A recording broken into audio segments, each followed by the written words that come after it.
From CBS News Bay Area, this is the Evening Edition. Now on CBS News Bay Area, it's been 1 year since an attack at a music festival in Israel sparked a war and protests and rallies in the Bay Area. We've got the latest. And while many businesses are leaving Oakland's Higginburger corridor, one is moving in. Why they say they are betting on the neighborhood. And ships sailing into the Bay for Fleet Week. For some sailors aboard, it's a special homecoming. Thanks so much for joining us. I'm Andrea Nakano. And I'm Brian Hackney. October 7th marks 1 year since Hamas killed 1,200 people at a music festival in Israel. 250 people were taken hostage. The Palestinian Ministry of Health says that Israeli attacks over the past year have killed more than 41,000 people in Gaza, mostly women and children, and with much of the weaponry coming from the United States. The war has displaced nearly the entire Gaza population. The war is now spreading in the region. The Israeli military tonight calling for evacuations in southern Lebanon. The IDF says that they are bombing Hezbollah targets. Israel has also vowed to retaliate against Iran for a bombing that happened last week.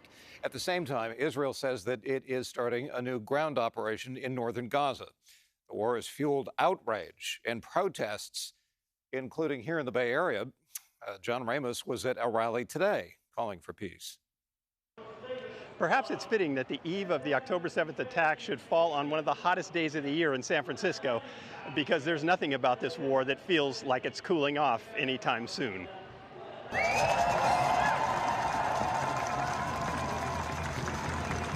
It's just 1 day shy of a year since the Hamas attacks on Israel threw the Middle East into war and pulled the world into the open sore that is the Israeli-Palestinian conflict. But Rabbi Mark Bloom with Oakland's Temple Beth Abraham says it feels like only yesterday. Well, October 7th this year is a terrible anniversary for the Jewish people, and I would say the trauma still seems fresh and raw.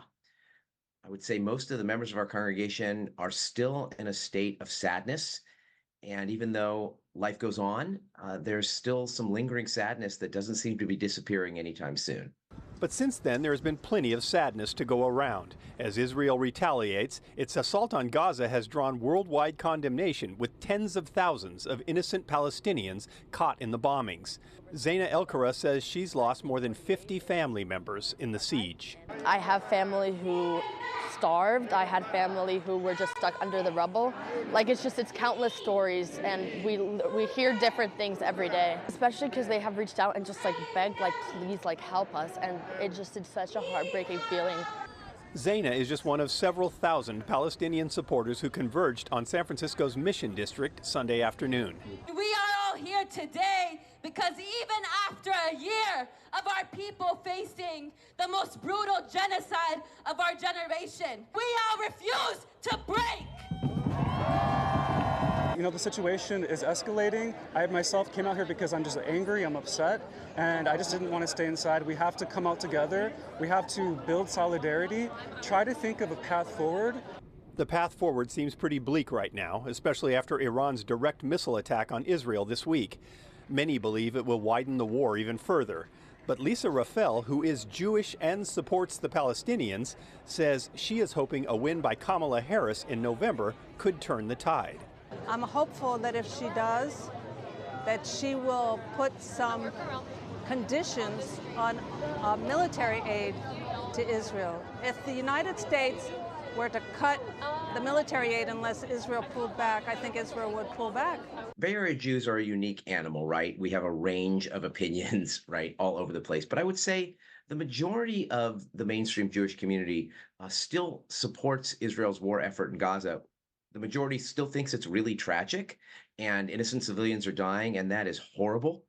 But we still want the hostages released, and I don't think anybody thinks that Hamas is going to do that voluntarily. Nothing seems very voluntary these days. Both sides feel compelled to react to the other's atrocities, dating clear back to the 1940s. So the significance of a one-year anniversary tends to fade when everyone involved has such long memories.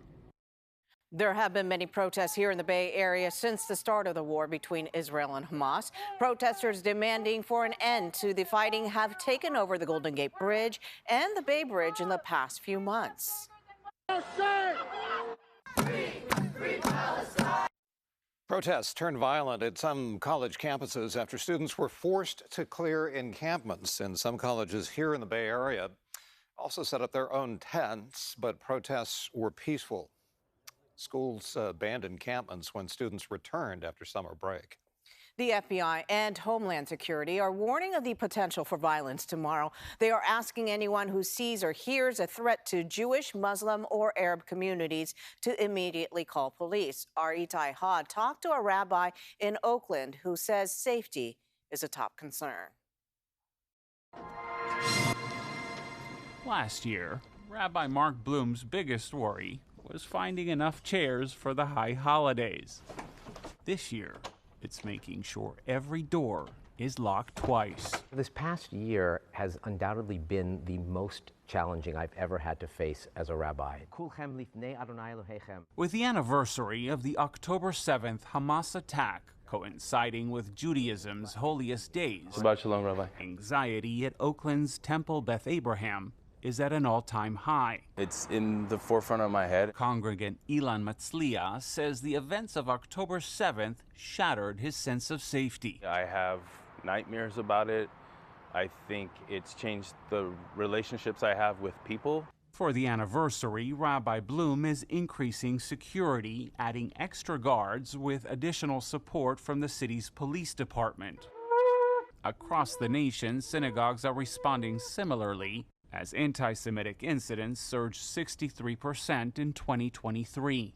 I think the key thing that October 7th changed was the realm of the possible started to seem like the realm of the probable. Raphael Brenner is a counterterrorism analyst for the Bay Area Jewish Federation, which oversees security for Jewish institutions in Northern California. He says the recent attack by Iran on Israel has only heightened concerns, adding a new layer of unpredictability to an already precarious situation. We're living under this sense of when's something going to happen next. And the key thing for us to do is prepare so that we're not thinking about it every minute of the day, but we've done our preparation. Blessed are you, God, who spreads the shelter of peace. For Rabbi Bloom, it's about reminding people that even amidst all the sorrow and fear, there's at least one silver lining. It really has brought our community together. Now, he hopes his sermon strikes the right chord, keeping congregants' hearts wide open and the doors firmly closed. And stay with us for continuing coverage of the crisis in the Middle East and the ripple effects here in the Bay Area. We have the latest on air and online at KPIX.com. It was not fun if you spent any time outdoors. And also, it wasn't fun because we didn't win, but that's besides the point. We're also looking at the heat continuing throughout this afternoon and evening, but I want to show you those high temperatures today because, again, they were record-breaking all across the Bay Area. Like I said, we did get to triple digits in San Jose at the stadium, got up to 103 at the airport. So just to let you know, you've seen 7 days straight with record-breaking heat in San Jose. Tomorrow is likely going to be the 8th day, even though it is going to be slightly cooler than what we're feeling today. We're not likely going to be seeing those triple digits in Redwood City anymore. We're likely going to be stepping away from the 80s and 90s along our coastal communities. San Francisco, we got up to 97 downtown today. That was the hottest day in 2 years and the hottest October day in nearly 30 years. The heat continued up across our North Bay communities. San Rafael reaching 101, Petaluma, triple-digit high temperatures. Even Point Reyes, you reached 80 degrees. For those of you that live along the coast, beautiful beach weather. I hope you enjoyed the hotter conditions, I guessed, if you lived along the coast, but it's those inland areas that you're finally going to be seeing some relief. Those excessive heat warnings and heat advisories finally expiring by tonight. And I'll have more details on how cool it's going to get and when coming up in my full forecast. Back to you. All right, thank you so much, Zoe. Now to Oakland, where the mayor is firing back at her opponents, trying to remove her from office. Less than a month away from the November election, Shangtown launched an anti-recall campaign today. The mayor and her supporters held a rally outside the Rockridge BART station. They held signs saying to vote no on the recall. Opponents say crime has gone up since she took office, but her supporters argue public safety has improved. The mayor says the recall against her is funded by a hedge fund manager who does not live in Oakland. Oakland belongs to the people, not the powerful. And we are going to use this election to send that strong message loud and clear. A recall would leave Oakland in a state of uncertainty for years to come. Calls to recall Mayor Tao started after she fired Police Chief LaRon Armstrong shortly after taking office in 2022. Also in Oakland, finally some good news for the troubled Hagenberger business corridor near the Oakland airport. Many businesses in the area have shut down, as you know, since 2023 because of crime. And among the businesses shutting down, In-N-Out, Denny's, Black Bear Diner, Starbucks, Subway, and that big Hilton Hotel. While a lot of businesses have left the area, one reopened, as Darlene reports. For any other city or area, the opening of a new pizza place would not make the news. But this is different. There's been a mass exodus of businesses along the Hagenberger corridor. So for someone to take that risk, a lot of people are shocked. Welcome to Roundtable. How we can help you? This Round Table Pizza opened about a month ago in the Hagenberger Shopping Plaza, the same plaza that saw the recent departure of Starbucks and In-N-Out. Much of the plaza is fenced off to prevent sideshows and other illegal activities. The popular Raising Cane shut down its dining room to prevent car break-ins and robberies.